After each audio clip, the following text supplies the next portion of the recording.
everyone, Jack here, back with another episode of Survivorflux. Today we're going to be recap and reviewing episode 7. This was a decent episode overall. I want to talk quite a bit about Sandra quitting, to be honest, because a lot of people are arguing that this is going to affect her legacy.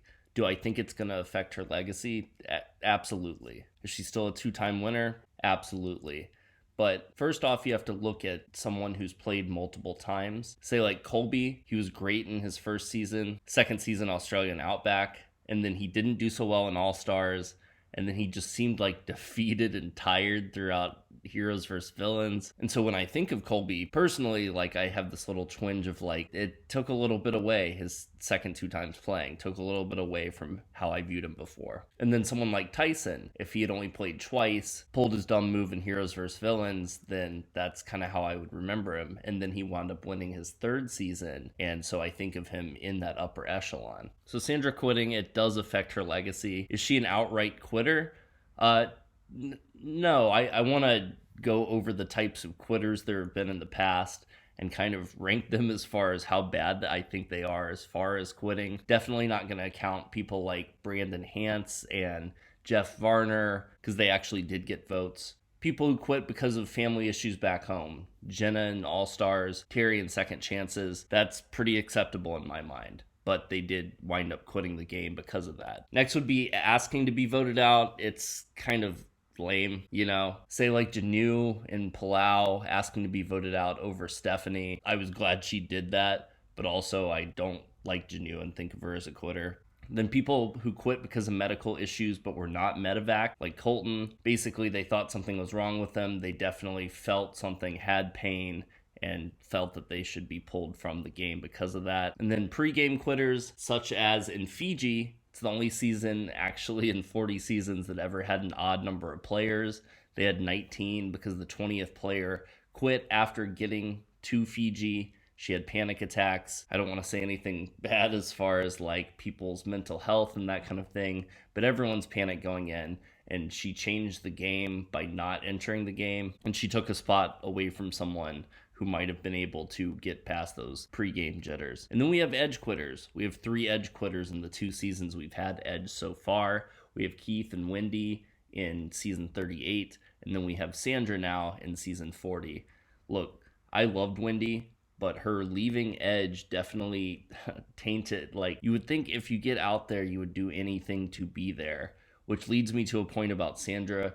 I don't think she takes the experience for granted by any means, but it being her 4th time out there, she's clearly been asked multiple times to come back. She was in a 5th season where she didn't play last season, season 39. And so I'm not saying she takes the experience for granted, but she's had it so many times and knows that the producers love her that I think it's a little different than someone quitting on their first time. And then on top of that, if she just had to sit on the island on extinction and she was getting paid like a stipend or something, I think she would have done it. I think she must have agreed or signed in her contract that if she left Edge, because they knew Edge was coming, even though they act surprised in the edit, they all knew that Edge was going to be an element of the game going into this season. But I think that she would have just sat there if she was making any kind of money. So I feel like it didn't affect, like if she had won, great, $2 million, but I don't think that the amount that she would get paid per day for being out on the island really affected her overall contract. And then people argue, why didn't she stay a day or just a little longer? And apparently she was actually out there for about 2 hours.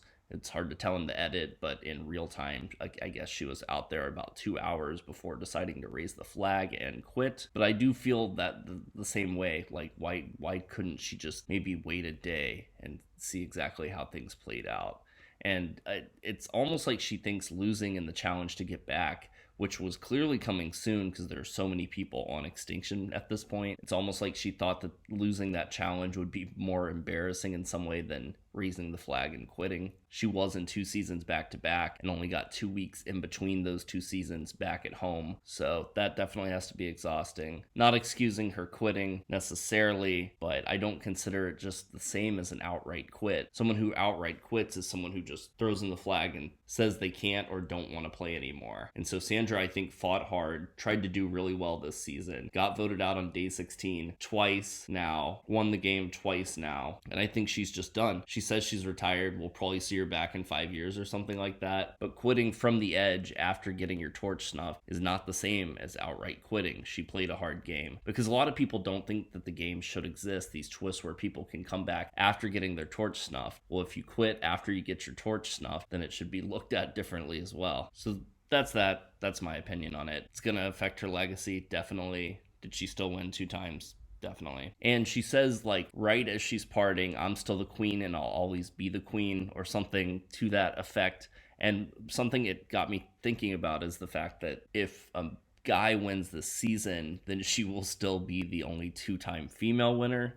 So she would technically still be the queen, and then there would be a king. Whereas if a female wins this season, then we'll have 0 2-time male winners and 2 2-time female winners. But she will stay the queen if a guy wins this season, I guess. So getting over to the actual game, we open up this episode with Yul being sketched out by how Wendell talked last Tribal, saying he would stab anyone he needs to in the back, and Yul just tries to give him some friendly advice. And then we cut to Wendell trying to apologize to Michelle, and Michelle tries to give him some advice, and he reacts completely differently, which Yul points out to Michelle because he overhears the conversation between Wendell and Michelle. He points out that Wendell, like, took Yul's advice and just nodded along.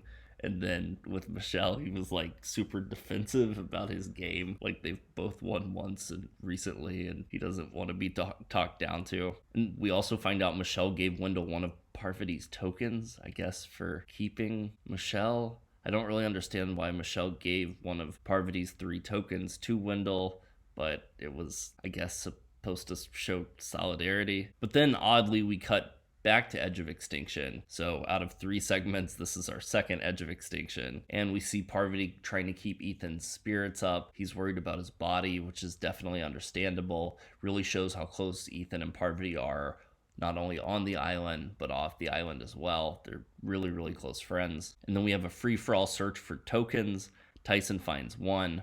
Rob finds 3. We'll flash the token count up here in a bit. And there's just a funny scene where Natalie wants to frisk everyone, and Rob's the one that has stuff in his pockets. He has 3 tokens in his pockets that he's trying to hide. And it's like him making everyone turn out bags in that tribal council a few episodes before, but it's Natalie instigating it. And then we cut over to Dakal. Tony thinks Denise is a huge target now because she played 2 idols and got Sandra out.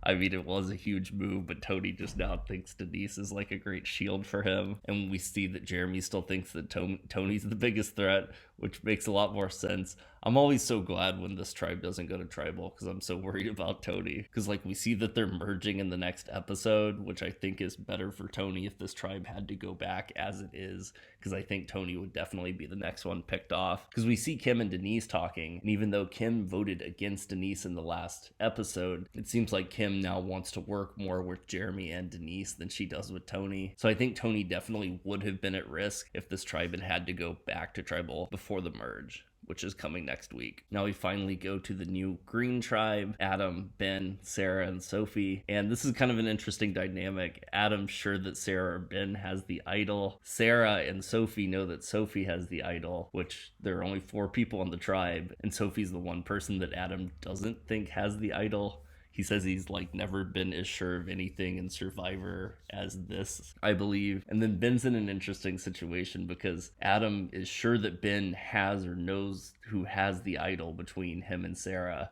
And then it doesn't seem like Ben's actually been told by Sophie and Sarah that Sophie has the idol. So Adam's like cranky that Ben is following him around, and he thinks that Ben's fake searching for the idol. But it seems like Ben actually doesn't know that the idol's been found and is looking for the idol. And then we see that all of this has upset Sarah. They all talk. Sarah says they can turn her bag out if they want to. Adam declines. I mean, he was upset when Boston Rob made him turn out his bag and stuck up to Boston Rob for it. So it makes sense he doesn't want to be hypocritical here and make her turn out her bag. And she could have hidden it somewhere else. And the immunity challenge was decent. It's the one where they have to carry a giant saucer of water. They had it in season 37, David vs. Goliath.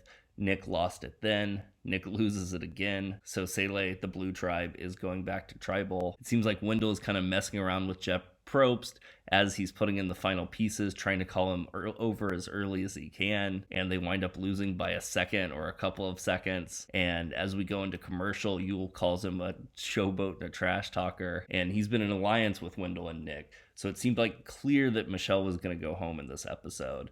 But from the jump, it seems like Michelle is actually one of the safest ones. Her and Nick actually seem to be completely safe. It seems to be between Yul and Wendell and which way Nick and Michelle will actually swing. Nick and Yul immediately agree it's Wendell. Wendell and Michelle decide to go for Yul. And then this, to be honest, really confused me. Yul wants the votes to go on him so that Wendell will give Michelle his fire tokens, but if this happens, Yul wants one of them.